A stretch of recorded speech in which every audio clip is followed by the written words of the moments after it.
যেভাবে হত্যা করা হয় এমপি আনারকে, ঝিনাইদহ ৪ আসনের সংসদ সদস্য আনোয়ারুল আজিম আনার ভারতের পশ্চিমবঙ্গের কলকাতায় গিয়ে পরিকল্পিত ও নৃশংস হত্যাকাণ্ডের শিকার হয়েছেন। তাকে কলকাতার নিউ টাউনের অভিজাত আবাসন সঞ্জীবা গার্ডেনের বিইউ ব্লকের ৫৬ নম্বর ফ্ল্যাটে শ্বাসরোধ করে হত্যার পর মরদেহ টুকরো টুকরো করে হত্যাকারীরা।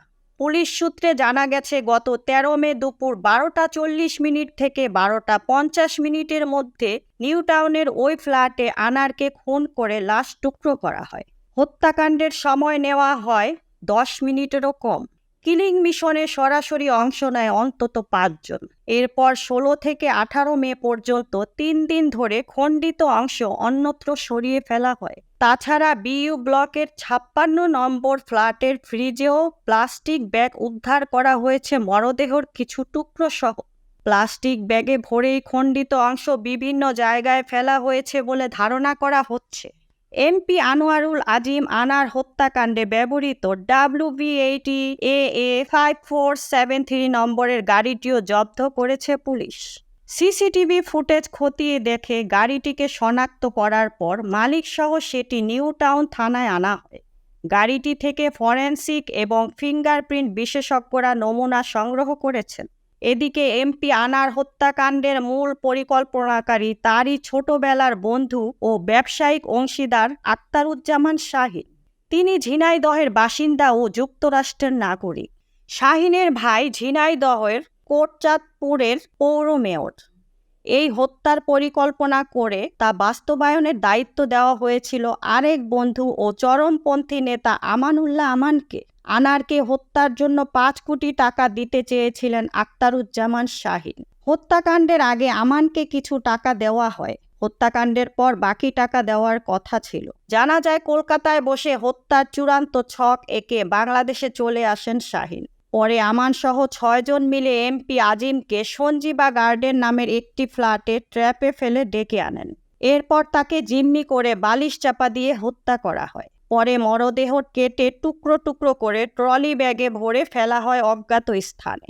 মিশন সফল হওয়ার পর আনারকে মরদেহের টুকরোগুলো গুম করার জন্য সিয়াম ও জাহিদ নামের ২ জনকে দায়িত্ব দিয়ে ঢাকায় চলে আসেন আমান।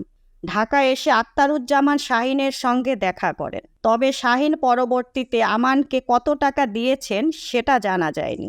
এ হত্যাকাণ্ডে জড়িত সন্দেহে ৩ জনকে আটক করেছে ঢাকা মহানগর গোয়েন্দা পুলিশের ওয়ারি বিভাগ। তারা হলেন হত্যাকাণ্ডে সরাসরি অংশ নেওয়া চরমপন্থী দল পূর্ব বাংলা কমিউনিস্ট পার্টির নেতা আমানুল্লাহ আমান, মোস্তাফিজ ও ফয়সাল। গোয়েন্দা পুলিশের জিজ্ঞাসাবাদে আমান জানিয়েছে, এমপি আনোয়ারুল আজিম আনারকে হত্যার জন্য ৫ কোটি টাকা দিতে চেয়েছিলেন আক্তারুজ্জামান শাহিন।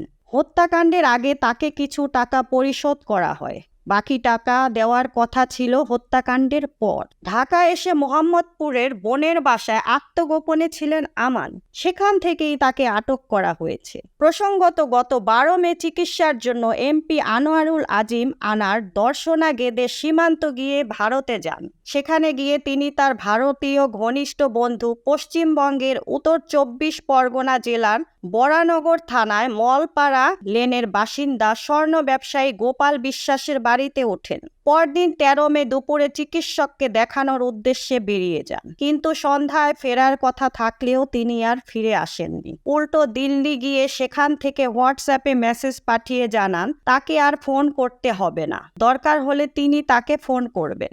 কিন্তু এরপর থেকে আর কোনোভাবেই তাকে ফোনে পাওয়া যায়নি। স্বাভাবিকভাবে উৎকণ্ঠা ছড়ায় তার বাংলাদেশের বাসায়। পাশাপাশি গোপাল বিশ্বাসও উদ্বিগ্ন হয়ে পড়েন। এরপরই কোনো উপায় না দেখে গত ১৮ মে শনিবার বরানগর থানায় একটি নিখোঁজের অভিযোগ দায়ের করেন গোপাল বিশ্বাস। জিডিতে গোপাল বিশ্বাস লিখেছেন, গত ১৩ মে দুপুর ১:৩০টার পর ডাক্তার দেখানোর কথা বলে আমার বাড়ি থেকে বের হয়ে যান আনোয়ারুল আজিম আনোয়ার। যাওয়ার সময় বলে যান দুপুরে খাবো না, সন্ধ্যায় ফিরে আসব। যাওয়ার সময় নিজে গাড়ি ডেকে বরানগর বিধান পার্ক কলকাতা পাবলিক স্কুলের সামনে থেকে গাড়িতে উঠে চলে যান। এরপর তিনি সন্ধ্যায় বরানগর থানার অন্তর্গত মশুলপাড়া লেনে বাড়িতে না ফিরে হোয়াটসঅ্যাপে মেসেজ করেন, আমি বিশেষ কাজে দিল্লি যাচ্ছি। গিয়ে ফোন করব, তোমাদের ফোন করার দরকার নেই। গোপাল বিশ্বাস মিসিং ডায়েরিতে আরও লিখেছেন, গত 15 মে বেলা 11:30টার দিকে সংসদ সদস্য আনোয়ারুল আজিম আনার হোয়াটসঅ্যাপে মেসেজ করে জানান, আমি দিল্লি পৌঁছালাম, আমার সঙ্গে ভিআইপিরাও আছে, ফোন করার দরকার নেই। এদিকে ঝিনাইদহ 4 আসনের সংসদ সদস্য আনোয়ারুল আজিম আনারকে হত্যার ঘটনায় রাজধানীর শেরেবাংলা নগর থানায় মামলা করা হয়েছে। বুধবার 22 মে অপহরণের অভিযোগে মামলাটি করেন এমপি আনারের মেয়ে মুনতারিন ফেরদৌস ডরিন, তবে এতে কারো নাম উল্লেখ করা হয়নি। সন্ধ্যায় শেরেবাংলা নগর থানায় মামলাটি নথিভুক্ত হয়েছে বলে জানিয়েছেন থানার ভারপ্রাপ্ত কর্মকর্তা মোহাম্মদ আহাদ আলী।